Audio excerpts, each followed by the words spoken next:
getting this thing up and running. Let's see. All right.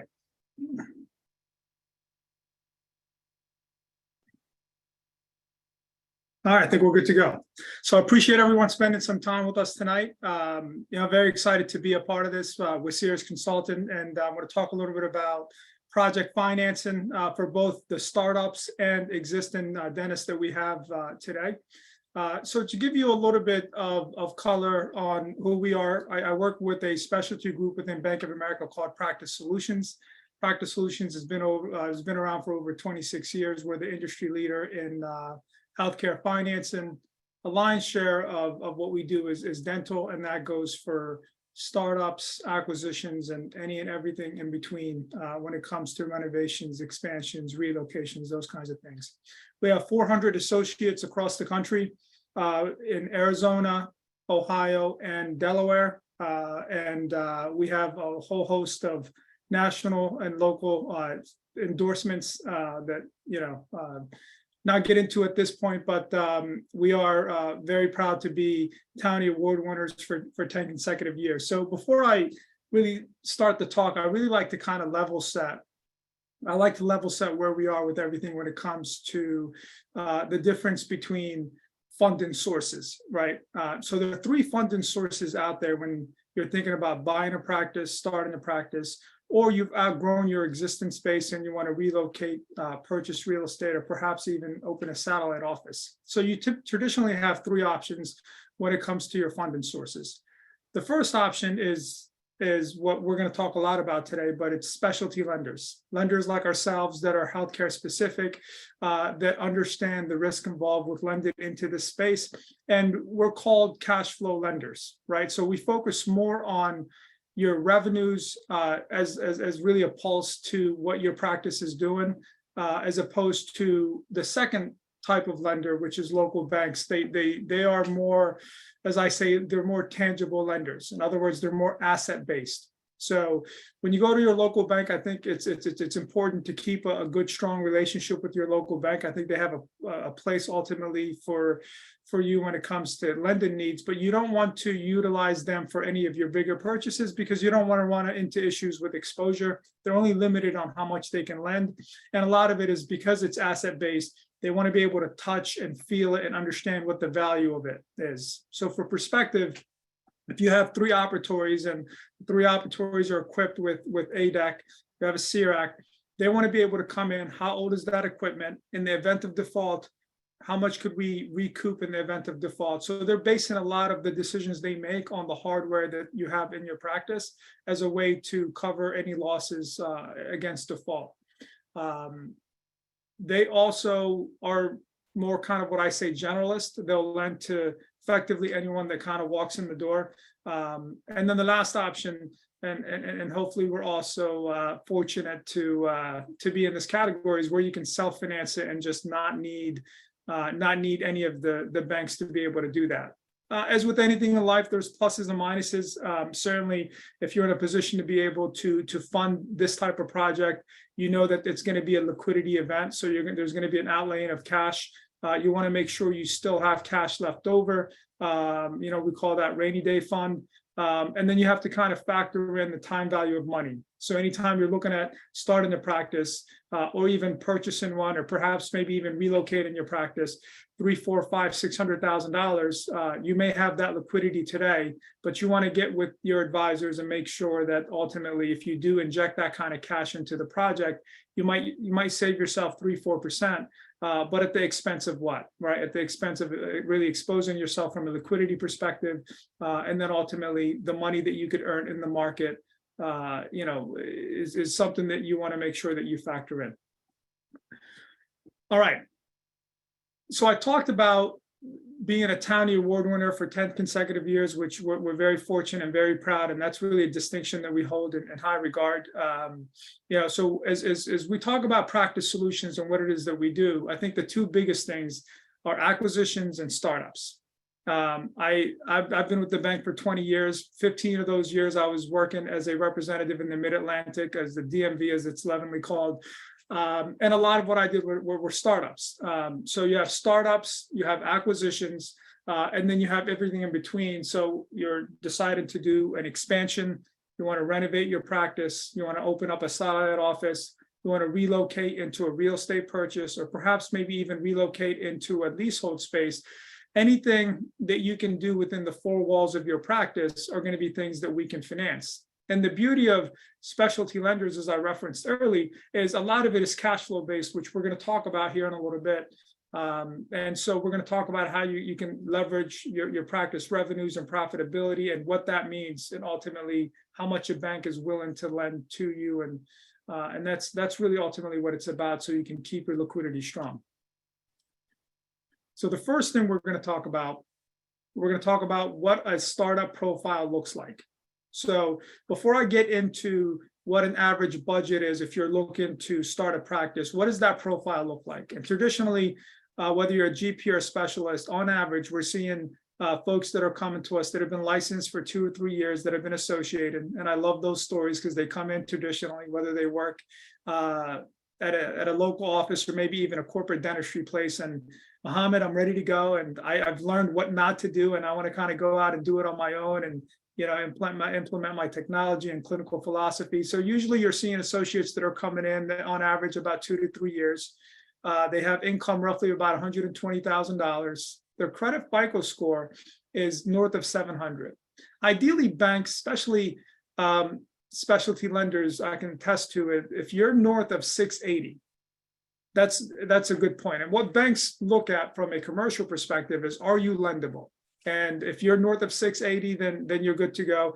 Look, by all means, I don't want you to put that number on your fridge and that's going to be your target. Averages say you're probably going to be somewhere in the neighborhood of 720 to 725. But as long as we know that, hey, person has credit history, they pay their bills, that usually goes a long way. It's not like when you go out and you go out for a mortgage where the difference between a 690 and a 800 is going to be drastic as far as your interest rates. On the commercial side, when it comes to practice loans, as long as we know that you're lendable and you have the capacity to be able to pay back, whether you're a 700 or a 780, is not going to impact your rate. It's going to be the same. It's kind of check the box. Are they lendable? Are they credit worthy? Yes, moving on. Credit card debt, you want to be south of 25,000. Look, I know a lot of us go out there and use our credit cards for the points and we pay in full. There's nothing wrong with that. But if you do carry your credit card balances, the goal is to try to stay below $25,000. Once it gets above that number, alarms start to raise a little bit. People start to ask questions, at least from a credit perspective. There's no correlation between the associates that come to us that want to start up that either own or rent their house. It's probably about a 50-50 split. A lot of times we get questions of, hey, I really want to purchase a house, but I want to start a practice first. What comes first? Do I go buy my house and then start, or vice versa?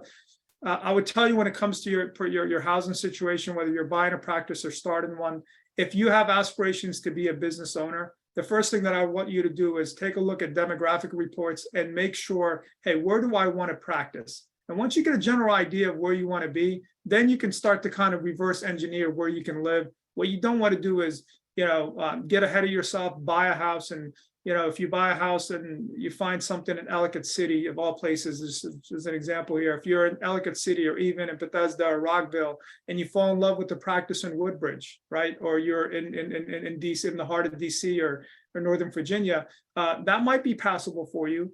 But you may not want to deal with the hour drive every day, right? One way. So you're driving 2 hours minimum a day with traffic. So those are things that you want to factor into, especially if you're looking to make a life decision that way.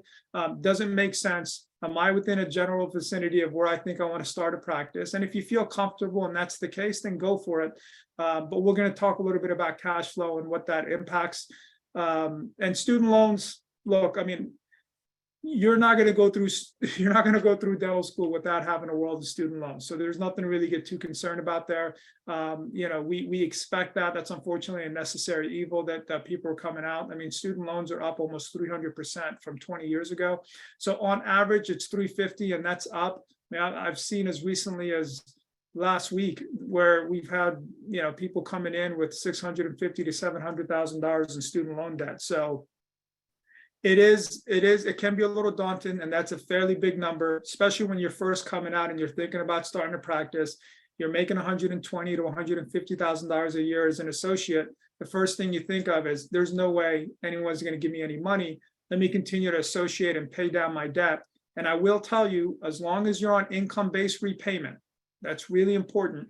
As long as you're on income-based repayment, the total amount of your student loans will not scare us as much as the monthly payment.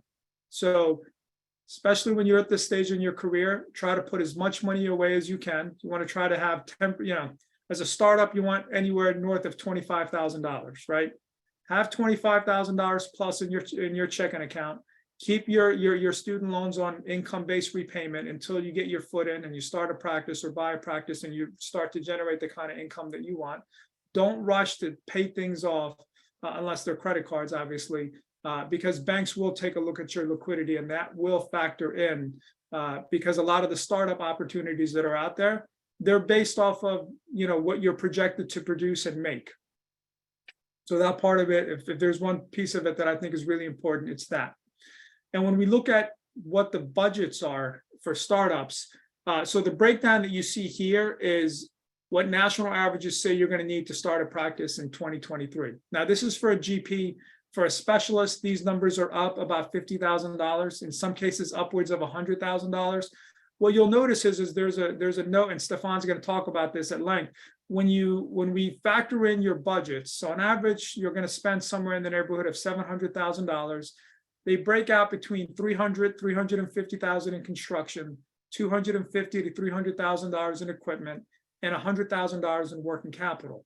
What factors a lot into this is what the landlord's willing to give you in the way of tenant improvement allowance. So a lot of times you'll hear TIA or TA. That just simply means what the landlord's willing to pay upfront towards the cost of your build out. And if you find a company that owns a world of buildings in the DMV area or any part of the country that you're in, and that means that you're going to spend $100,000 in construction because the landlord's going to pay $200,000 of that, then you have the opportunity to invest more in technology. You can move those monies around between those three buckets fairly easily.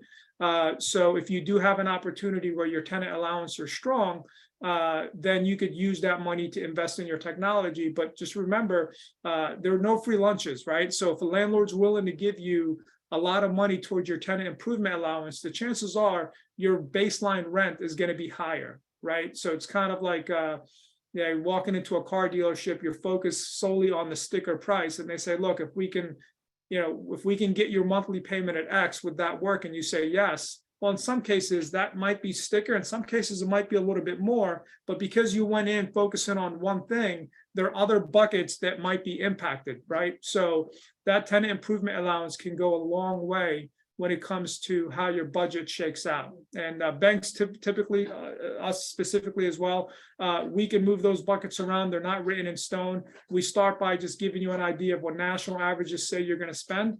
And if you're able to spend less than that, then all the power to you. You could use it to invest in something else, or you can just take less money, right? So those options are on the table for you.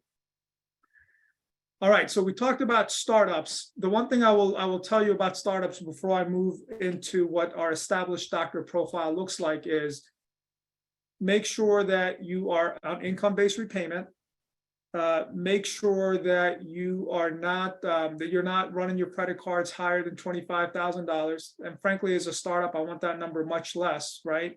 And this, if there are situations where you just moved in and you got 0% and Raymore or Ashley's, and look, those things can be explained, especially if you get them at 0% and you're just taking advantage of an offer. As long as those things are talked about up front, it allows us to be able to set the table with credit to let them know that you're not living high on unsecured debt, which is a red flag.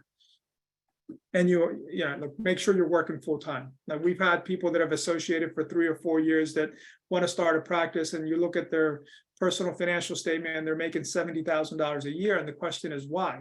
Because we equate that income with your lack of production or your hand speed, your lack of being able to produce at a level that can satisfy a practice startup. And they say, well, I'm only working a day a week or a day and a half a week. That can be a problem, right? They can look at that and extrapolate that out and say, look, you're working a day and a half a week, you're ready to undertake a big project, starting a business is not easy. We certainly have programs that will help you with that, but it does speak to your capacity to be able to do what is needed. So be careful of that when you're associating. So don't take your foot off the gas as you're leaning into starting or buying a practice. All right, so when we talk about established doctor profile, look, these are dentists that have either started their practice or purchased a practice on average about 5+ years. They are relatively healthy when it comes to profitability. We'll go through a cash flow example here in a second. They have good credit. They have 10% in liquidity. You keep hearing that word liquidity. That's really important. And it's ironic that banks tend to lend money to those that traditionally don't need it. So the more cash you have, the more lendable you're going to be. So use that strategically, right? Some of us are very debt averse. And I will tell you, and I still get people to scratch their heads when we go speak to residency programs. And I give 2 examples. Example 1 is Dr. Abdullah has 0 in student loan debt, and he has 0 in credit card debt, and he has $10,000 in the bank. And then you have doctor number 2 that has $400,000 in student loan debt, that has $15,000 in credit card debt, that has $100,000 in liquidity. Which one is more lendable between the two? And 9 out of 10 times, 9 out of 10 times, they will tell you that the person that has no student loan debt and no credit card debt is the person they would lend money to. I will tell you from a lending perspective, especially because we are cash flow lenders, we're projecting what you're going to make. We are more comfortable lending to the individual with $400,000 in student loan debt because we know that they have a greater cushion. So that just gives you some perspective on how important liquidity is. So keep that in mind. So we talked about liquidity. We talked about maintaining a profitable practice, which we'll get into here in a minute. And then these are traditionally folks that are calling us and saying, look, I'm ready for a satellite office. I'm looking to relocate. I'm looking to, my lease is expiring, and we're going to talk about strategies on how you can get in front of that with Stefan and how to best leverage that with your landlord, especially if you're thinking about going into a more upscale place, or you want to decide, I don't want to lease anymore, I want to purchase. We're going to talk about that a little bit, but that's usually the profile that we typically have. And the way it breaks out when it comes to budgets, it's very easy. For startups, we already have an idea of what you're going to spend. If you're a GP, you're probably going to be in the neighborhood of about $700,000. If you're a specialist, you're going to be about $750,000, in some cases $800,000, depending on where you are. So we have an idea of where you're going to kind of fall when it comes to the buckets. I don't really care the difference between construction and equipment and what goes where. Ultimately, we can reallocate the funds in either bucket, so that doesn't bother me. When you're talking about an established doctor budget, as simple as that question might be, it's fairly loaded because a lot of it depends on what you're doing and what you're producing with your existing practice. So we don't have a set budget per se when it comes to an existing doctor practice. We don't have any restrictions on how you use your money. I think the best way to determine what your lending capacity is when you have your existing practice today is simple. You take whatever your revenue number is. So I'll just use $1 million for the sake of argument. You have $1 million in revenues. That's what your practice produces. In that $1 million, know that a bank will lend up to 90% of your collections. $1 million, 90%, that's $900,000. That's simple math, right? You take that 90% number. So in this example, it's $900,000. If you started your practice or bought your practice 5 years ago and you owe $500,000 still on that practice, $1 million, 90% of that is $900,000 minus what I owe already against the practice, $500,000. That leaves me with $400,000 that I can borrow to go into a leasehold space or do build out. This does not include real estate, just to be clear. So when you're going through the exercise, it's 90% of your revenue minus the debt that you owe. That's the money that a bank will give you to be able to build out your office. And that includes construction, that includes equipment, that includes working capital. That ratio does not include real estate. Real estate does not count against that percentage. So it's no different than a house. If someone says you have $900,000 in equity and you owe $500,000 in a line of credit, that equity is down to $4, right? Because you've already used $500,000. So Those are the factors that we look at. We'll get into a cash flow example here in a minute. Just know that 90%, and we want your cash flow number to be 1.20. They call that your debt service schedule. So your debt service coverage, excuse me, DSC, that needs to be 1.20. That means for every dollar in debt you have, you're generating $1.20. We're going to dig into that here on the next slide. And then certainly your personal liquidity, you need to be at 10%. And then for your business, you need to have at least 1.5 months of whatever your operating expenses are.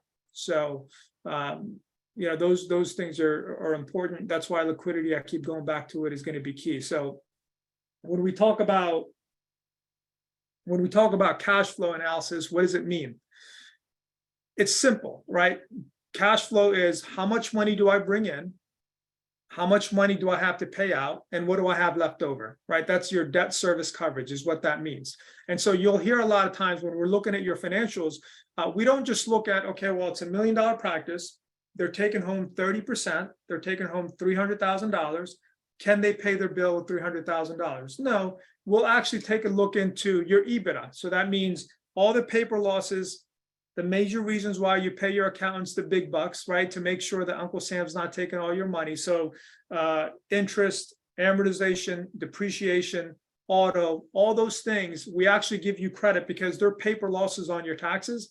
So even if your profitability on $1 million practice, even if on paper you're showing $100,000 in income, which is 10%, which is low, national averages should be in that 30 to 35% area. We still factor in, what did you write off for interest, amortization, depreciation? How much was your auto expense? Is there anything that we need to know beyond that we can give you credit for? And we add that up and you will get credit for those figures as a part of your profitability. We're not the IRS. We just want to make sure ultimately we give you credit for paper losses because we know ultimately you're not shelling that money out. It's more of a tax strategy piece of it. Well within the rules, it's okay. I'm not criticizing there. So when we look at the total cash flow or EBITDA, right? So it's earnings before interest, taxes, depreciation, and amortization. You're going to fall into one of three categories. One is you're going to be above a 1.20. That means that you're generating enough cash to provide you a nice little cushion, right? For every $1.20 that you earn, for every $1.20 earned for every dollar in debt. So for every dollar in debt you have, you're making $1.20. That gives you a nice cushion. Obviously, the higher the number, the better. But you'll hear banks talking about a debt service of 1.20. Of a flat 1.1, a flat 1 DSC just means that you're making just enough to cover your debt. As you can imagine, banks are not they wouldn't be very happy with that, right? That presents a greater risk because you're making just enough to pay your bills and nothing more. That's problematic. And then lastly, obviously, if you're below a 1, that's if being even is a problem, being below a 1 is a catastrophe, right? So being below 1 means that you're not generating enough revenue at the minimum to be able to pay your bills, which puts you in a position where you're very unlikely to be able to get an approval from the bank. So let's go through a quick case study. So in the example that I just gave, we talked about EBITDA and cash flow. Let's look at how this really breaks down. So I have a practice. That practice is producing $750,000 in revenue. I'm taking home $100,000 from that practice as net profit. But as the owner, I'm also taking an additional $110,000. So that's $210,000 on a practice doing $750,000. But we don't stop there, right? We talked about it. Here are some of the paper losses. I wrote off $10,000 in depreciation. I wrote off $10,000 in amortization. I wrote off that car of $7,500, and I've seen auto expenses north of, $30,000, $40,000, $50,000 a year, right? That nice BMW and Tesla for business use only, I'm sure. So that's on there, right? We give you credit for that. And so any other ancillary add backs, hey, my wife works at the practice part-time, I pay her this or that, or my kids, whatever the case may be, there are add backs that we give you. So in this example, on a practice that's doing $750,000, there is $262,000 in profitability. That's a healthy practice, right? Now we take that number and we look at it, how does it compare to the expenses that we have? So the first thing you notice is that we say practice loan. we got to make sure we get paid back as the bank, right? I know it's kind of, yeah, it's a little tough. We're sorry, but we have to get paid back. So that's $71,000. We have to factor in what your ability to pay back with the payment that's in store already. So 71,000. You'll notice that all these payments here, they're annualized. That's not what your monthly payment is. So practice loan, you're 71,000. Your mortgage, you're paying about 35,000 a year. You have student loans. You're not on IBR anymore. You're existing practice. You're killing it. You're making a load of money, and you're thinking, you know what? I don't need to be on IBR. I'm going to refinance for the lower rate, and your student loans are higher. Auto loan is 12,000 a year, credit cards, and so on and so forth. So the total debt in this example is $204,000. So we have profit of 262. We have total debt of 204,000. And so the math works itself out, right? So you take that number, you divide it. So practice cash flow divided by the annual debt or your living expenses. Your debt service coverage is a 1.29. Now, if this was a live audience, I'll get a show of hands, and you guys are all going to play banker and see who amongst you will approve it and who will not. I will tell you based off of our analysis here, if it's above a 1.20, I like my chances, right? In this case, this is a 1.29, which is strong. Then there's a very, very strong likelihood that this practice will be approved. Okay, so I got 2 more slides left, and I'm going to pass it over to Stefan. But before I do, let me just factor in a few really important key points that I want you to know. One, when you're looking at loans, the first thing you think about is what? What's my interest rate? Very valid, completely agree. Interest rates are extremely important. But I'm going to throw a few things in there for you to start to think about, because sometimes you'll get banks that will throw out what we call teaser rates, and then they'll make that money in the back end by charging you or doing something with the structure that's going to ultimately yield their interest back. So be careful of that. I mean, look, we all throw out when we open our practices, the free teeth cleaning and all that fun stuff. And listen, as much as you want to be as much as you want to clean people's teeth for free, right? There's probably a strategy behind that. People are coming in, you run the pan, and you realize there's $10,000 of dental work to be done. Banks are no different, right? Whether you're Bank of America, Wells Fargo, whomever, banks are going to generally make about the same amount of money. It's a question of how they glean that income, right? So term is very important. Interest rate is very important. Are you approving me for enough money, right? Are you going to fund my project? Do I have to worry about being underfunded? Will you lock in my interest rate? The market is very volatile right now. What's going to happen? Are you going to lock in my rate? If it's going to take me 4, 6, 8 months to build out my space, do I have to look over my shoulder and worry about what the new interest rate is going to be? Can I principally reduce my loan from day one? Can I prepay it off if I wanted to pay it off completely? And then while the project is being built out, do I have to make payments while the construction's going on? I'm not making any money on that new space yet. Do I really have to start making payments? What's my collateral? It's just a practice, right? You're not taking a position against my house. You're not asking my spouse and firstborn, right? Okay, good. And then do you have any restrictions on what you're going to fund? I don't want to get in the heart of this project and you tell me we can't fund this loan because only half of it is equipment. We need it to be 80% equipment instead of 50, because we want to make sure if something fails, I can throw your ADEC chair on eBay and sell it for $1 million, God knows what. So those are all very, very important things to take into account. When you're looking at interest rate, these are all things that you want to also think about. And my last slide is talking about dental overhead. And if you can take a picture of this or screenshot or however you may be able to do it, this is a really good barometer of the health of your practice. Now, this is national averages, and this is what our portfolio is telling us. We have a portfolio north of about $7.5 billion. We've been doing this for close to 30 years. This goes from GP down to PROS. Take a look at your tax returns. This is a good exercise for you to go through and say, hey, is there anything that just looks off? Because when you submit your tax returns to us, that's the first thing we do, right? We have our credit person take the file and put all the information into our Excel spreadsheet. And then it's going to start to highlight if something's off. Hey, wages are 40% for this practice. That's a little odd. Let's write that down and ask about that. And why is there legal and professional fees 5%? That's super high. Oh, we had a breakup with our partner. He's no longer a part of the practice. It was a very messy divorce. everything's fine now. Okay, that makes sense. How much did you pay? That way we can have a conversation that something just doesn't stand out for no reason. We need to have a story as to why something is what it is. So this is a good metric for you to use.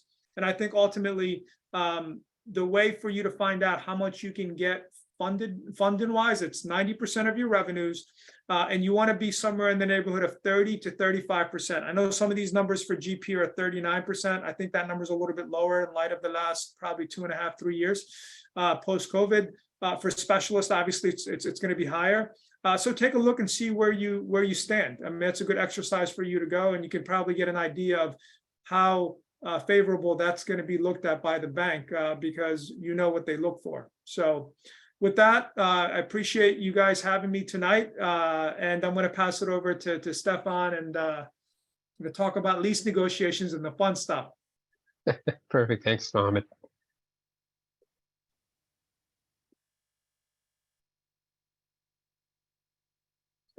Okay. And one thing I will add, I did see a few hands there. We will get to all of your questions at the end. We're not avoiding you, so we will get to you at the end there. Perfect. Thanks, Mohammed. So first off, to start things off and mix things up, there's going to be 3 key numbers I want to start off with you guys today. So that's 85, 54, and 80. So what do these numbers mean? Well, based on our data, what we're showing, and this has increased a bit since COVID, is that 85% of dentists have a lease that can prevent them from ever selling their practice. So what does that mean? In the assignment section of your lease, many doctors will be surprised to know that the landlord may not give them the ability to assign or transfer their lease. So at the end of the day, the landlord can actually stop you from selling your practice when you go to transition. Now, in addition to that, 54% of dentists across the continental US are actually overpaying rent for their practice. Now, that's pretty self-explanatory, as I'm sure most of you will agree you're paying too much rent. But many would be shocked to know what's happened with rental rates, vacancy rates, month-on-month market. And in some cases, it's upwards of 18 months, meaning that if you were to leave your space and the landlord puts a for lease sign, on average in some markets, it can be upwards of 18 months, which is how long that landlord has to float that vacancy and eat those rental costs because you've left. So really what that means is don't underestimate the power and leverage that you have with the landlord. Now, last but not least, 80% of landlords structure their lease to give them a right to at least 50% of your practice sale proceeds. And this has only become more and more common through the pandemic, where landlords are now seeing the massive amounts that practices are being sold for. And through that knowledge, they're trying to get a piece of the pie. So the landlord's mindset is, wow, how much is your practice worth, without my keys, without my location? So they're trying to, find a way to get their last piece of flesh from you on your way out. So again, we'll touch on a lot of this. Should I be renegotiating my lease? Should I stay, or should I contemplate expanding or relocating? And as we're juggling between those two, you really want to think about those long-term plans for yourself and the practice, all the way through to your eventual transition. So purpose, process, and payoff for this afternoon for all of you. Number one is, based on your situation, is now the time to make that change? Is now the time to think about starting a practice, or expanding, relocating, or renegotiating that office lease that you have in place for yourself? So we're going to touch on that in a lot of case studies today as well. And then from that, to think about what are other components of the lease that might have a significant impact on my business?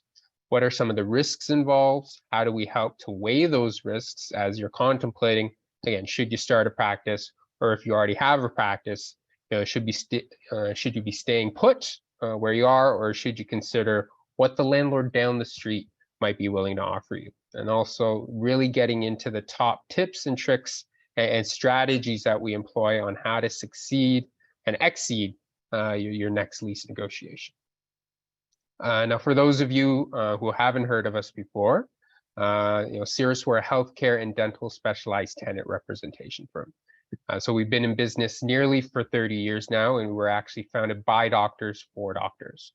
So we are the only firm in North America who exclusively specialize in dental office lease negotiations. And to date, we've actually completed over 13,000 plus negotiations. So we help doctors in all aspects of leases, whether it's a renewal, new start, relocation, transitioning. We really focus on ensuring that the lease agreement is going to be properly structured, going to have favorable financial terms, beneficial legal terms, and most importantly, limited liabilities and exposures to you as the doctor. Now, what's going to make us more unique from your typical brokerage or law firm is that we actually do everything in-house. So we've got a lease negotiation team comprised of real estate attorneys on staff, and they're specifically experienced in representing doctors and dentists. We've got some former real estate brokers, many of which we like to joke we brought over from the dark side or the landlord side. So they used to work for the landlords negotiating against doctors, but now they obviously negotiate for the doctors. So really they intimately understand that landlord's thought process. When going into negotiations, they're speaking the exact same language as your landlord. We've also got an analytics team on hand. So we've got access to all the same proprietary real estate data as all the big brokerages do. So whether it's pulling market data, what you should be paying rent, what those rent projections look like, or even so far as demographic reports, get an understanding of the makeup of an area when you're looking to start a practice. Now, you might be thinking, what makes the office lease so important? Why should I care about it? So a couple of key components to look at this evening. The goal tonight is not for me to make everybody a leasing expert or an equipment build expert, but just to give you a little bit of a different philosophy. So the objective is to help you understand that there's a lot more that goes into a lease than simply how much rent am I paying. Really, we're talking about how to better protect your assets over the years of your career and how to help you get some of those tenant improvement allowances and money from the landlord and inducements to ultimately offset some of those initial costs in starting a practice or relocating or expanding an existing practice. At the end of the day, you're signing for what many of you is going to be a multi-million-dollar check to your landlord. So if you're about to sign a multi-million-dollar check, it's reasonable to think you want to make sure you're getting the best absolute deal possible. And quite frankly, you're the best tenant on the planet. You've got the highest build-up cost of any commercial real estate tenant. You have the lowest default rates. Right now, most dentists are sitting at about 0.5% default rates. And quite frankly, restaurants and retail, it's a complete opposite over the last 10 years, especially through COVID. So you as a practice right now, not just yourself, but the practice, again, is typically there for about 26.5 years on average. And believe it or not, coming out of the past 2 years, you've basically proven that you're COVID proof. There's not a single doctor that's been able to do their work from home. So on top of all that, you're bringing in high quality foot traffic. And through a lot of the pandemic, you were the only few tenants that were actually paying rent on time, throughout the whole, lockdowns or otherwise. So quite frankly, what we're seeing on our side is that a lot of landlords in the hundreds of active negotiations we have going on currently, we've seen big component of landlords changing their perspective about dental tenants. You're really becoming the new anchor tenants for most of these landlords. And certainly that's going to give you a lot more leverage in the negotiation to make sure that you're getting, again, the absolute best deal possible. Again, if you're a landlord, put yourselves in their shoes for a second. You've got a dentist that's willing to commit to a 10-year term, do multiple 5-year options and do a build out for several $100,000, versus a florist, a nail salon, a convenience store or otherwise, which might be here today and potentially gone the next. So, which would you prefer if you were that landlord? In comparison to an accounting office or some other types of professional offices, many of those have gone remote, their spaces are empty, or they're just not coming back into the physical spaces. So what you need to look at is now is really the time to be proactive, to look at your glasses essentially half full, and to have that Rockefeller type of approach and invest, in these uncertain times. So some of the key components we look at through those negotiations are the 7 financial negotiables. So every aspect of a lease is negotiable, and we're going to give some tips and tricks again on how to help put you in a better position for now and for the future of your practice. So in terms of the financial negotiables in your lease, again, from a high level perspective, we have 7 different variables that can actually affect the financial negotiations of your lease. So first and foremost, obviously, you've got the base rent. You've got annual increases. Like I said, at the moment, we're seeing inflation obviously go through the roof. Some of your leases that may have been in line with inflation over the last 20, 30 years, maybe you were seeing 2, 3% year-over-year increases. Now we're starting to see a little bit more of effect on those increases. So there's certain things that we can do to either fix, for a period of time, cap the actual annual increase, make sure you're not tied to CPI where you're facing 5, 7% year-over-year increases, make it more predictable for you over the years. We can also talk about the common area maintenance, those additional operating expenses that you're paying on top of that base rent. Majority of leases nowadays are going to be on a triple net lease, whereby the landlord will charge you for a base rent plus the additional expenses for tax, maintenance, and insurance. Now, depending on if you're building out a practice from scratch, there could be a fixturing period that we can insert. So you want to make sure you have some free rent during that fixturing period, that time you're building out the practice before commencement, to offset some of those these initial capital you would be spending towards that build out. Now, also we can look at, is there any tenant improvement allowance, and what sort of landlord work are they going to do as well? We want to make sure that the landlord has some skin in the game as well, that they're taking care of some of that build out. So again, you can offset some of those initial costs, and as Mohammed put, reallocate some of those loan amounts to areas that be might more needed as opposed to construction. So through all this, how do you maximize your leverage knowing this now? So let's discuss that. We've touched on some of these, but ultimately one of the best strategies I can share with you, and that works for us a lot today, is really offering one hand to the landlord while we arm the other. So what's that mean? So for many of you that are in a specific location today, there are going to be a tremendous amount of examples of success where, if the landlord truly doesn't appreciate you and your tenancy, what we've done in many cases is reach out to the landlord down the street, see how anxious they are to potentially have a dental office in their space.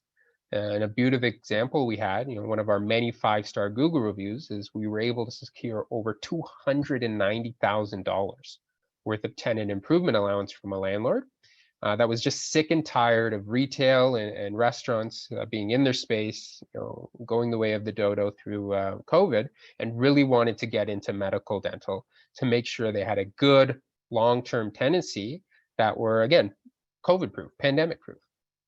So that just goes to show you that relocating your practice, it doesn't have to be a scary process if you're starting to contemplate that. There are countless of examples that I'll go through with you today where doctors have just thought, you know what, I just want to stay put, but maybe now really is the time to relocate. And through the process, they've looked back and told us, hey, that was the best decision I ever made, relocating my practice. Now, this slide, I just want to quickly touch on buying versus leasing, because as I'm sure many of you might tonight actually own your building. And I just wanted to enlighten you on what are some of the pros and cons of buying versus leasing a space. There's a couple of things I want to talk about. First of all, buying a building. If I have a dollar for everyone that says, hey, I don't want to pay rent, I want to buy my own building, I can't deal with that anymore. 5 years later, or however long, I've spoken to them again, and they're still leasing. They haven't been able to buy that dream property. Or in many cases, maybe they have. I had a doctor who had purchased a plot of land with the intention of building out a practice, got some initial quotes, and then when they finally began to start that process in connecting with their contractor again, through COVID, through the pandemic, with all the supply line shortages and inflation or otherwise, the actual build out of the practice became so expensive that it really made no financial sense for them to do it anymore, and they had to fall back on leasing. Now, that's not to say that that can't come to reality for those of you who want to purchase a property, Again, you got to realize to buy a property and then build out a practice in that space is a very expensive endeavor. Now, if you are able to buy your own space, that's wonderful. But there are other things that come with that. It's not just the large upfront investment, but now you're also becoming a landlord, and there's a series of worries that come with that as well. Now, on the pros to that, you do have greater flexibility as an owner on how you use the space. You don't have to report to anybody, and essentially you can do what you want. You have the freedom of control of that property. However, for many of you who are just starting out, maybe it might be more beneficial for you to lease a space, as you don't have to put in such a big upfront financial investment. You can have greater working capital to not just build out your practice, but also to have the practice scale and grow with you over time. And also, ultimately, you're not tied to that location. So as things grow, you're giving yourself more flexibility of choice down the road to relocate or expand or otherwise. Now, what I'm going to touch on with you guys now is a series of case studies to show you situations with our actual clients where we've helped them start up a practice, where we've helped them with successful negotiations or through helping them relocate their practice. So in this case, I had a doctor in Boston, Massachusetts. They were a mid-career. Really what happened here was a renewal or planned renewal that ultimately turned into a relocation. So this doctor, unfortunately, was being forced to relocate from the basement of their current building because the landlord was undergoing some major renovations, and then decided that they needed the doctor's space back from them. So to make matters worse, on top of that, they also had, the doctor, no options to renew the lease. So while we were in the process of negotiating the lease, we actually ended up negotiating 2 others before settling on a final new location. Now, some of you may be in a similar situation today, hopefully not this dire, but don't forget, you've got 1,000 to 2,000 square foot box, and to the landlord, obviously, the bigger the box, the more leverage that you have. So if you've got the landlord's got a big anchor tenant that's looking to take over more space, the landlord will be the first to push you aside to appease that larger tenant. The larger tenant is going to be paying more money for their overhead and their expenses, so that's a key piece. So the doctor in this case had an option to say, hey, look, what happens if we stay and renegotiated and just stayed within the same building? Or what if simultaneously we're able to see what the landlord down the street was willing to offer us? So Kelly, one of our senior lease negotiators, took on the file and started working closely with that doctor. And then through the process, what they started to do is look at the availability, what's coming up in the area, overall, what options were going to be best for that doctor at the end of the day. And it was interesting. There was a location up the road, a beautiful new building, didn't have many tenancies. Essentially got pretty hard through the pandemic, a lot of retail focus being lost. Now we reached out to that landlord and say, hey, look, we've got an existing dentist with X amount of new patients that's contemplating a relocation to a different space close by. Now, what are you willing to offer them? So ultimately through that process, this was over a number of months, but to frame what that looks like, here's some of the tangible results. So ultimately, we were able to achieve roughly $316,000 in total savings for the doctor. So that was broken down through some of those 7 main financial variables that I touched on earlier. So the way we approach these again is don't underestimate the value you have in your upcoming negotiation. And as much as we think, oh my God, the last thing I want to do is relocate, realistically, when looking at the big picture, it might be one of the best things that you could do. Now, a number of our clients would go back and do it again 100 times because, again, it ultimately was more beneficial for the practice. They got a better deal at the end of the day.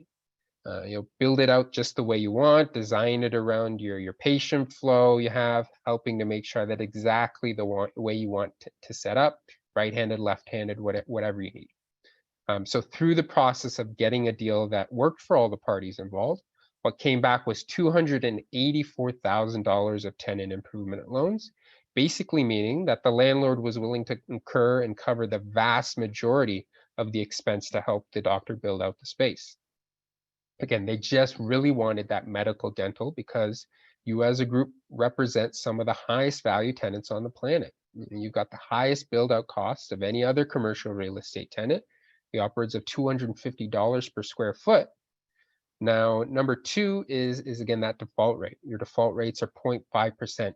It's negligible. And of course, more recently, you've been shown to be COVID proof. So not one dentist has been able to work from home.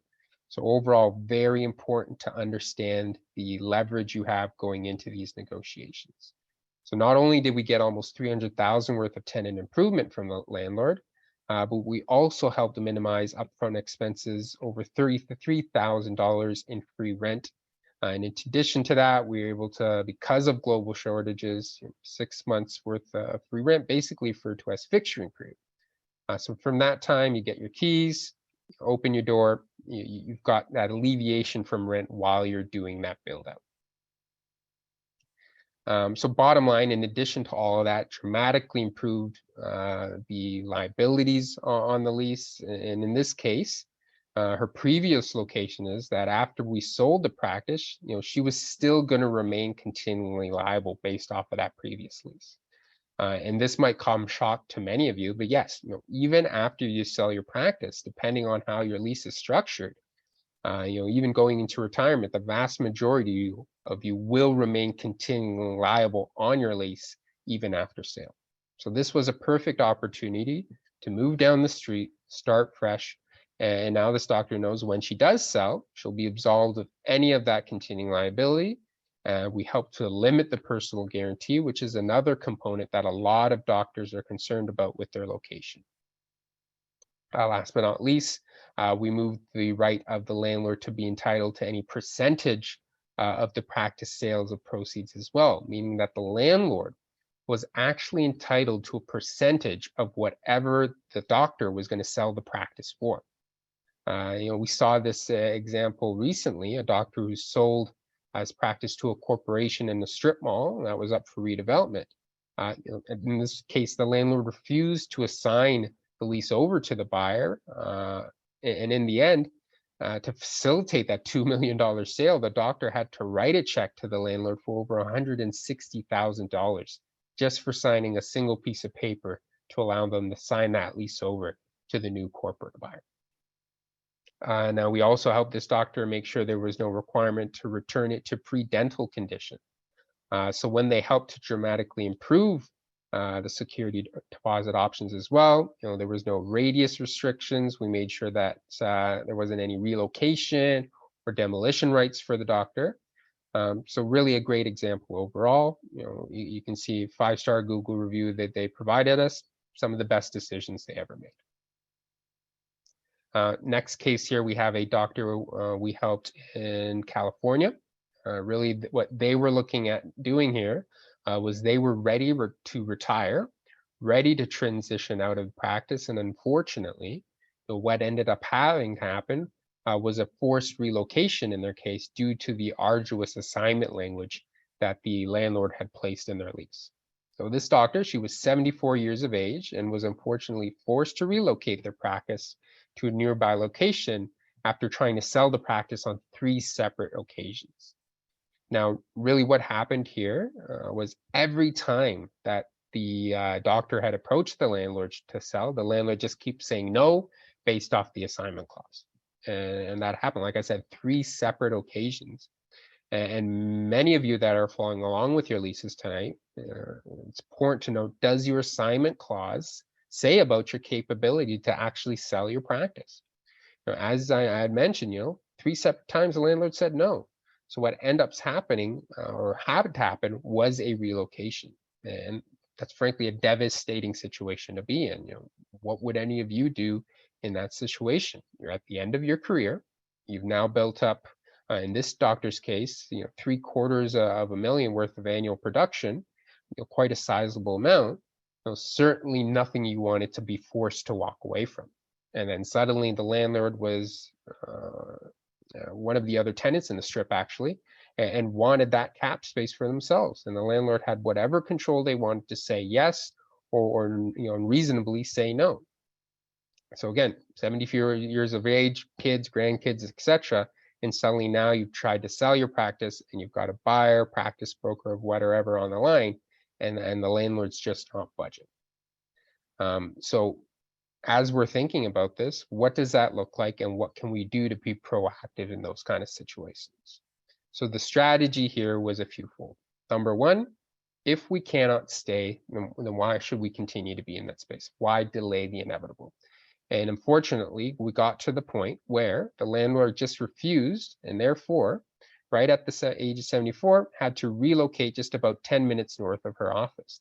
And knowing the situation, we were able to structure in such a way to minimize the impact, to get a full build out done and get it all done by the landlord's contractors at the end of the day. So what happened here, bottom line, is we were able to source a new location, help secure a new build out of what's called landlord work, which is their responsibility to help whatever way they might be possible in doing some of that construction. Whether it's putting in phase 2 electrical, putting in the correct piping, or you name it, to make sure that all the compressor pieces, all that's done appropriately. Now, in addition to that, we were able to help make sure that with the very challenging landlord that she had, was to make sure that there was not a fee or a departure fee associated in her leaving the space. Basically, any obligation for her to restore the space to pre-dental condition. As you can imagine, the landlord wanted to move in. Who do you think they would rather spend that money? Themselves or ultimately the tenant to remove everything from the space? Number two was we were able to get the landlord to cover, again, 100% of those build-out costs. Does it happen every day? Of course not. But based on this terrible situation, it was a perfect location that this other mall was desperate to bring in a medical dental tenant. And really, they were willing to do whatever it took to help ensure that they brought in the right dental mix into their space.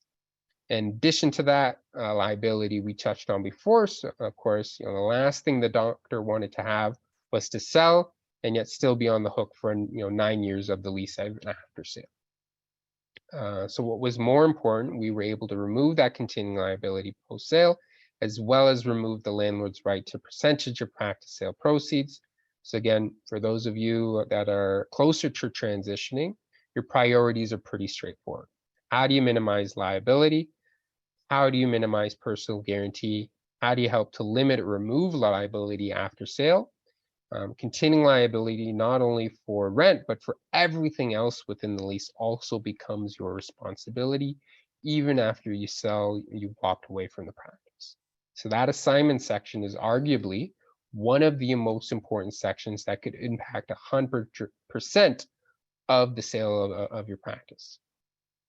Now, in her case, we were also able to modify the relocation and the demolition clause, make sure that the new buyer would be able to get a loan and have sufficient continuity and predictability of revenue. And as a nice little cherry on top at the end, we were able to get exclusivity to make sure that even though the landlord built them out, they were able to be the only general dentist in the entire mall as well. Now, next case I have here, again, California, similar situation, a mid-career dentist really looking at how to build their practice, how to grow, how to expand here. So this doctor ran a very successful practice along with her husband, who's actually a former corporate lawyer. Now, despite their knowledge of law and leasing and so forth, they still decided to work with us as a dental-specific lease negotiator to ultimately maximize the success of their lease renewal and expansion. So really, the situation we're dealing with here was they were outgrowing their space. They were ready to see now, what's on the horizon. Do we expand?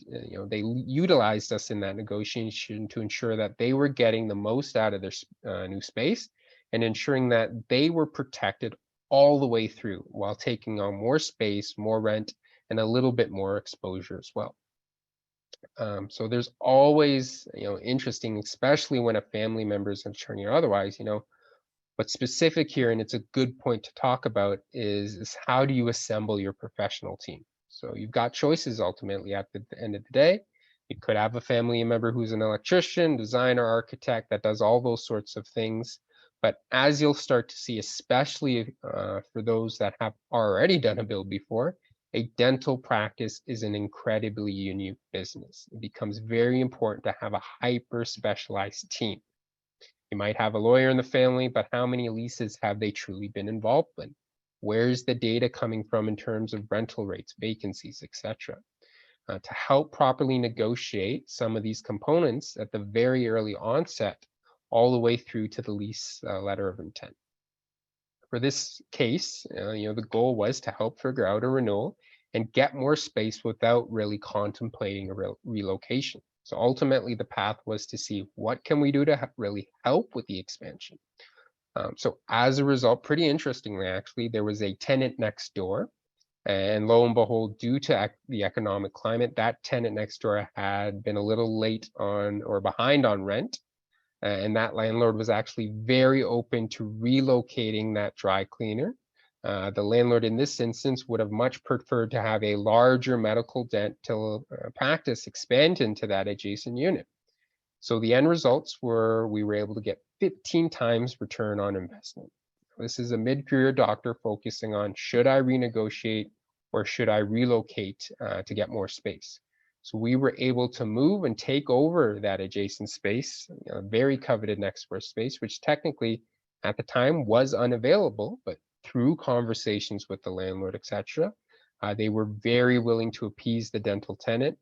And they were able, again, 15 times return on investment and additional 10 in improvement allowance, helping to decrease overall rent payments. So from that perspective, what that means is, you're in your location, you've got 2,000 square feet, you want to take over another 1,000 square foot or more, you might be 2 years into your 10-year term. So, what a nice opportunity to say to your landlord, hey, let's extend the lease. Let's blend it into the adjacent unit. Let's extend it for another 10-year term. By combining the two spaces into one, you're taking advantage of that economies of scale. And ultimately, you're using your leverage to secure a better deal from the landlord. So as a result, of course, as well, we remove those continuing liabilities, remove the demolition clause, added improved options to renew, updated that use clause so they have greater control over the types of services they can be providing in the space. You might be surprised if any of you are planning on doing any auxiliary services such as TMJ, sleep apnea, maybe even Botox, or if you're a general dentist, want to bring in specialities. Based off of the language of the lease, you might have trouble doing that. So those are some of the aspects we really look at when dealing with your lease negotiation. Next case I have here, this was an interesting one. It was a doctor in West Des Moines, Iowa, again, mid-career orthodontist. And really the goal of our project here was to renew and remodel the space. Now, what ended up happening with this doctor was that they had a number of issues with the space itself. The landlord continued to change hands and cause some issues with some of the upkeep of the common area maintenance, things of that nature. All in all, once acquiring this space as well, it was beginning to get a little rundown. So he was looking at ensuring that we could negotiate a long-term deal in the current space and in return get some kind of incentive from the landlord potentially to help build out or take care of some of those finances. Now their renovation rather. Now they were willing to finance it themselves to sure it was up to date, but they wanted to see what the landlord was going to get them.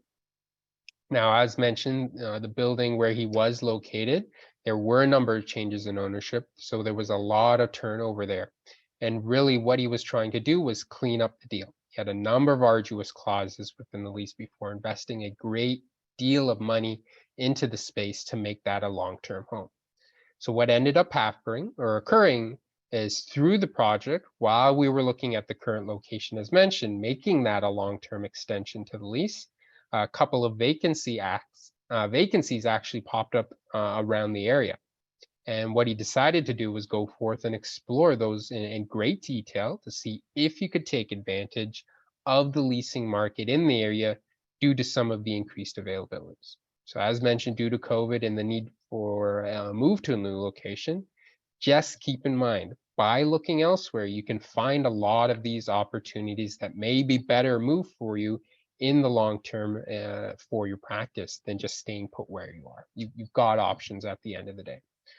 So for those of you that are thinking of making specific updates and changes to your space, what you want to think about first is the lease. It might be the last thing on your mind, but let's think it through a little bit. So here's a doctor in Iowa thinking about a considerable investment into the practice. I've got a number of active files on my desk right now where the doctor's on the threshold of making over $300,000 investment into the space.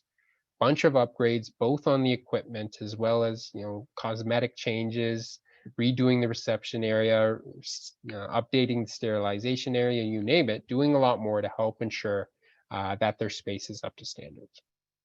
Now, so first of all, we need to think about the landlord and how they may actually be willing to even help subsidize those costs or help pay for some of it. Wouldn't that be nice if the landlord's actually going to help you cover the cost of making their building more attractive? It's increasing the value of the landlord's asset at the end of the day. So that's the positive side. Now, the negative side is what a lot of doctors don't realize is that they make this considerable investment into the space, renovations, new equipment, but what then they fail to remember is what happens if in a few months from now or a few years from now, when the lease is coming up for renewal, you could be facing a considerable hike in rent or overall worse deal for yourself. So now you've got not only made the major investment without getting any help from the landlord, but you've also missed that opportunity to renegotiate the lease. So it's what I'm trying to get here is it's important to use your renovation plans as a bargaining chip to secure a better long-term deal for yourself.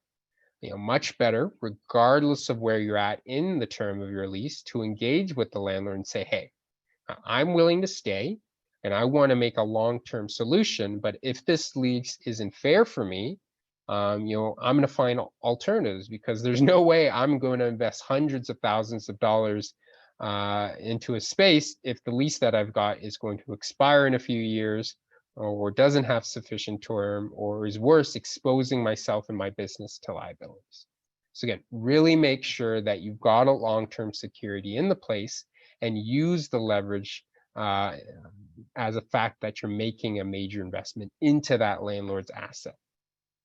So what occurred here is that we were able to remove any requirements for the landlord to get access to this doctor's financial agreements. We were able to negotiate that deal. In this case, it was within 48 hours. Not often, but this was something we were able to do with urgency, work as fast as the landlord was allowing to secure that deal for the doctor.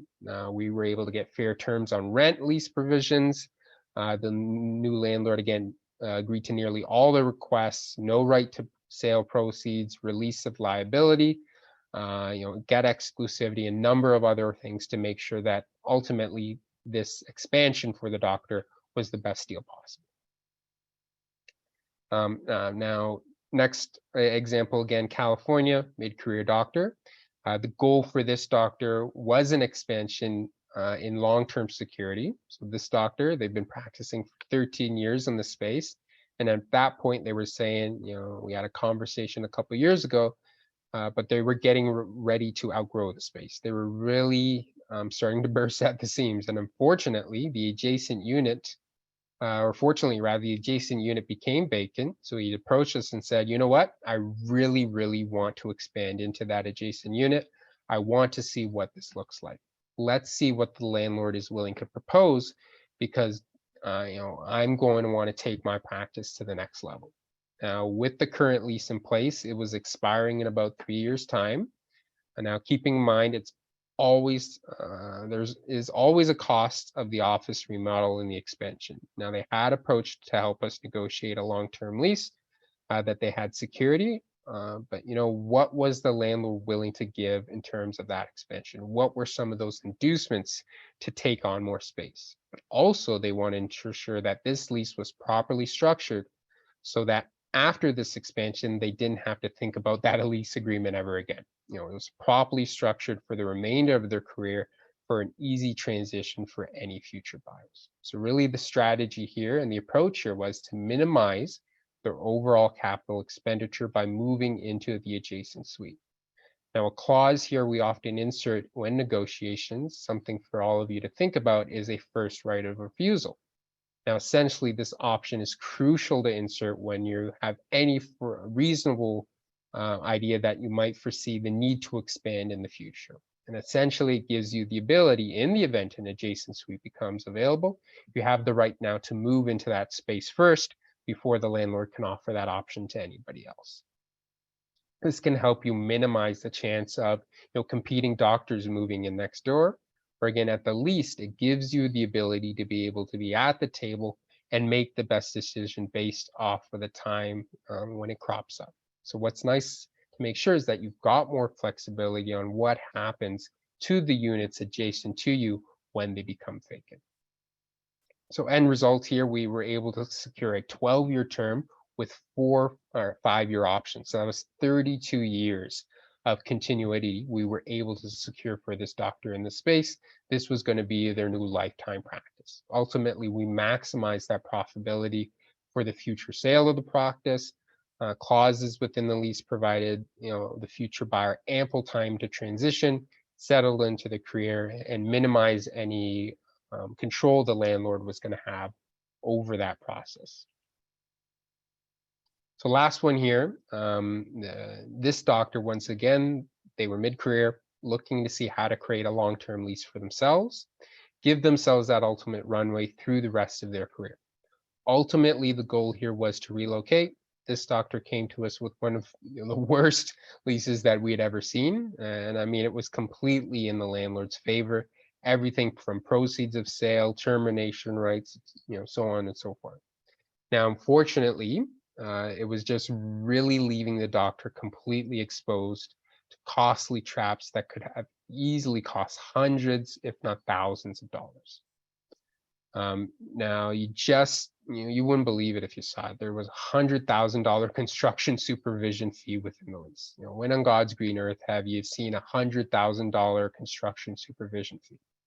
Now, obviously, the liability piece after sale, rent remains the same for the new tenant. They can't change it. Sale proceeds, right of first refusal, first offer, and the tenant improvement allowance, and the transferability of options. So again, through all of these different examples, hopefully you found it helpful to put yourself in the doctor's shoes. What happens if there's COVID taught us anything, is that things are never what we thought would happen to us in our lives. Global shutdowns, pandemics. How do we help protect ourselves through that process? The other component, regardless of where you're at, is something called a death and disability clause. This is incredibly important if you're starting off a practice, and just as important if you're looking to sell.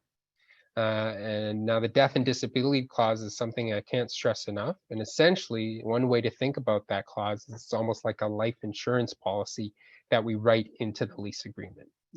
Essentially, what it does is, God forbid anything happens to you, whether it's a physical injury, any form of mental incapacitation or physical incapacitation, to the point where you're no longer able to practice dentistry, or worst case scenario, you're to pass away, gives yourself or your state the right to either terminate that lease agreement or sell the practice on much looser transition provisions. This way, we're just ensuring that no matter what happens to any of you, you, yourself, and your family, your state, everyone is protected. Nobody's on the hook for hundreds of thousands or tens of thousands of dollars in rent. So ultimately, what were we able to do here? We removed that construction fee, released of liabilities, no sale of proceeds, ensured that this doctor was going to be able to have a long-term home without opening themselves up to liability or having to worry about down the road, if something happens to me, what is my family going to be obligated to take care of through this lease? So these are, just several examples, all of this evening. It's a great one to look at because each of these sections are negotiable, and you should be keenly aware of that. And if you're not, then definitely make sure. In a moment, we'll have a quick option for a customized review of your lease Make sure that you take advantage of that and ensure that we're able to see if any of these clauses, any of which could be really a single sentence in your lease, can ultimately open you up to hundreds of thousands of liability, or really at the end of the day, make or break your ability to operate your practice or sell at the end of the day. So this next slide here, actually pulled for one of my lease negotiators, and this is our tenant lease cycle. So what we recommend you do is that you start the process at least 18 to 24 months before your expiry. This is ultimately in order to maximize your leverage. Now, lots of people make the mistake to say, well, I've got an option to extend.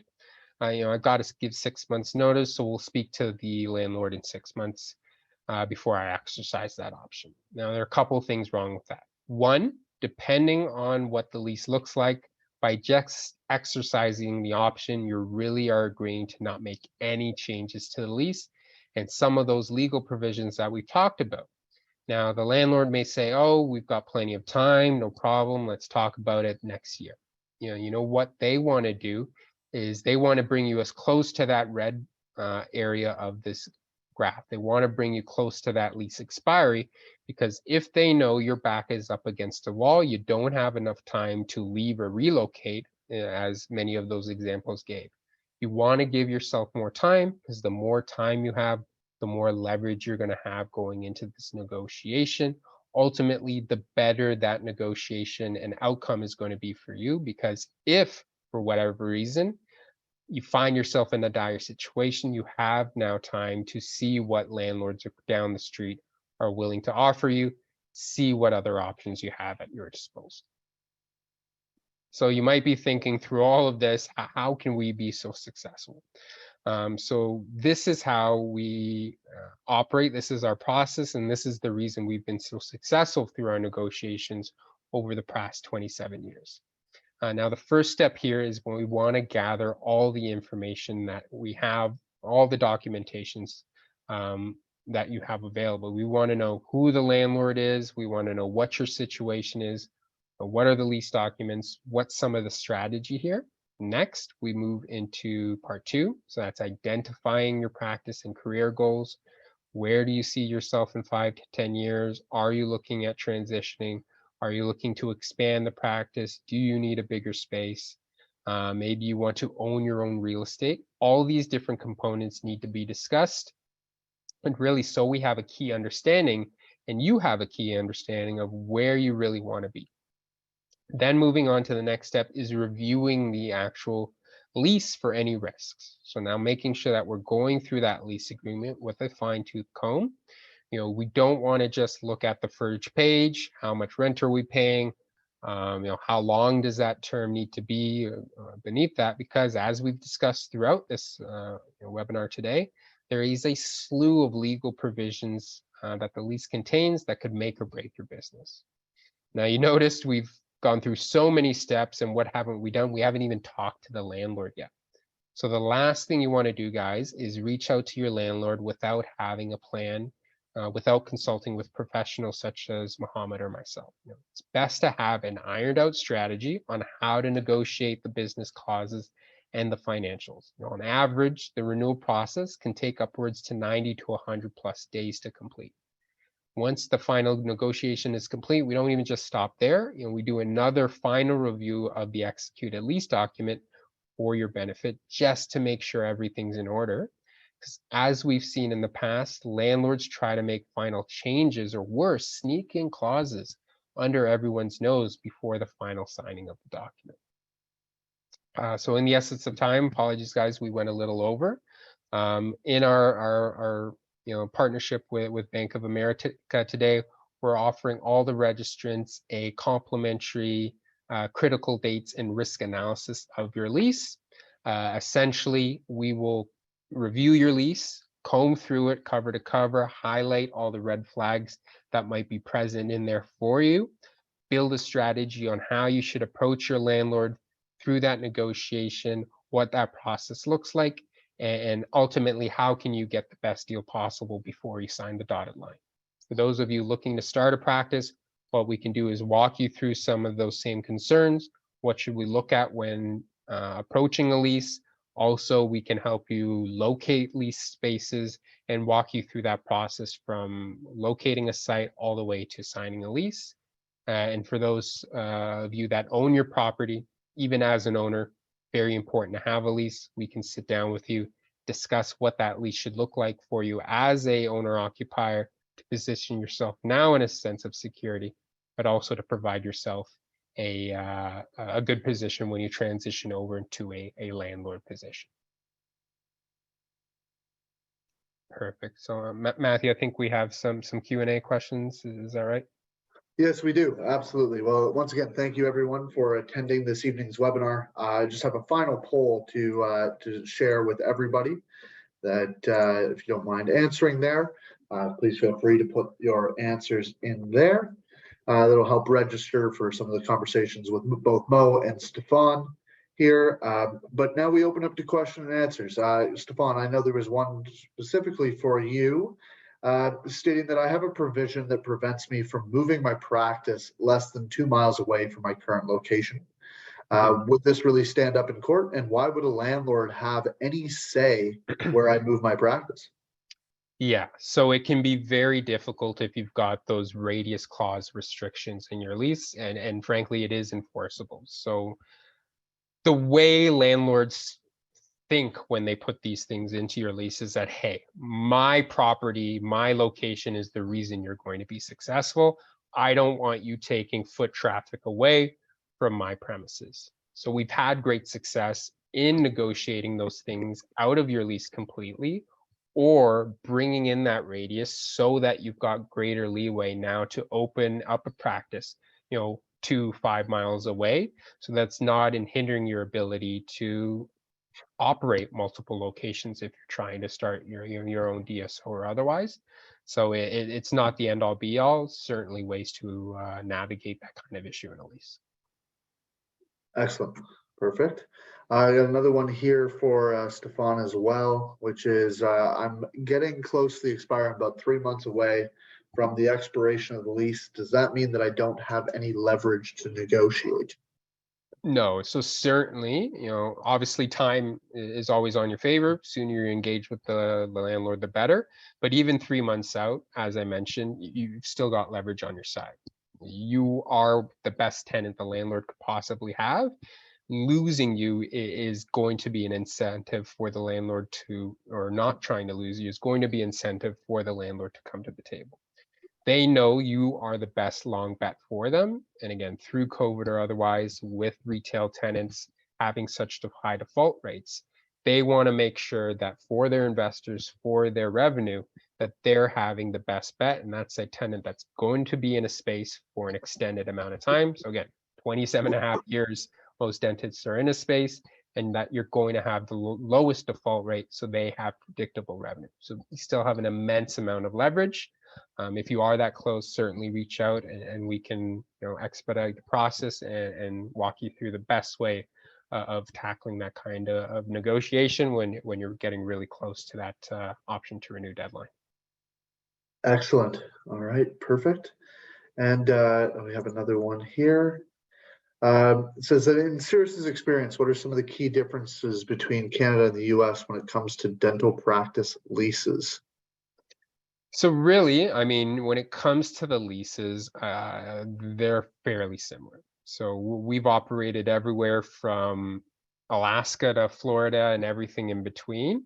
Obviously, there's slight variations in what we see. If you're through New York, having that good guy clause is pretty specific to New York. You might not see that in other states, but on the whole, the negotiations tend to be the same. At the end of the day, as I mentioned, landlord cares about how much money you're going to pay them and how long you're going to pay them for. Once you've come to that financial agreement with the landlord, obviously we don't want you to pay more rent than you need to, but if you've met that magic number that they need to be happy, they're going to be a lot more willing now to capitulate on all those legal provisions that have no effect on their bottom line, but really at the end of the day have a massive effect on the valuation of your practice and even so far as how you're going to sell at the end of the day. Excellent. And then Mo, I have one for you here as well. Essentially just asking, what is the biggest issue that most doctors face when trying to acquire a practice? Yeah, I mean, it's a good question. And anytime you're looking at practice acquisition, really, it's kind of like a partnership, right? I mean, we've had some really, really strong borrowers that have looked at bad practices, and we've had amazing practices, and frankly, borrowers that don't have the hand speed and capacity to be able to do it. So for us, when we're talking about acquisition, the biggest focus is, is this practice, is it profitable enough to be able to pay your bills? Number one, right? Does it generate enough cash flow and revenue to be able to pay your bills? So you check that box. Number two, now that we know it's a cash cow, for lack of better words, do you have the capacity to be able to run at this speed with this practice? So if I'm an associate a year out and I want to attempt to buy a $2 million practice, that practice can spit out $2 million, 100% profitability. It wouldn't matter if I don't have your history to be able to produce at that speed. So when you're an associate 2-3 years out, banks will give you credit for the ability to be able to produce between $400,000 to $600,000 on your own. And anything beyond that, if you're buying a multi-million-dollar practice, for example, we have to almost assume we have to assume you're going to bring in an associate, and we have to factor in the expense of the cost of that associate at anywhere between 30 to 35% of collections, right? So it's two, it's the strength of the practice and can it produce the revenue that it needs to pay your bills? And two, do you have the skills to pay the bills? That's actually applicable in this conversation, right? Do you have the hand speed to be able to keep that practice running, to be able to make it work? Excellent. Well, thank you, gentlemen. I appreciate your time this evening. That will conclude our webinar. Once again, thank you for anything else to add there, Mo? I do. I saw that there were 2 hands out there. I don't know if those questions came from those 2 individuals, but just to make sure that we've addressed any questions that were out there. I think it was Dr. Rao, Dr. Prager. I'm not sure if those hands are supposed to be down, but just checking in, that's all. No problem. Dr. Prager, if you do have any questions, Dr. Rao, please feel free to enter them into the chat. If not, thank you everybody for attending. I know that we went a little over time, but we appreciate everyone's time this evening. Thank you, Stefan. Thank you, Mo, for taking the time today as well to speak with everyone. And that concludes our webinar this evening. Once again, thanks everybody for their attendance. We'll be in touch with everyone very soon. Thank you. Hey, everyone. Thank you.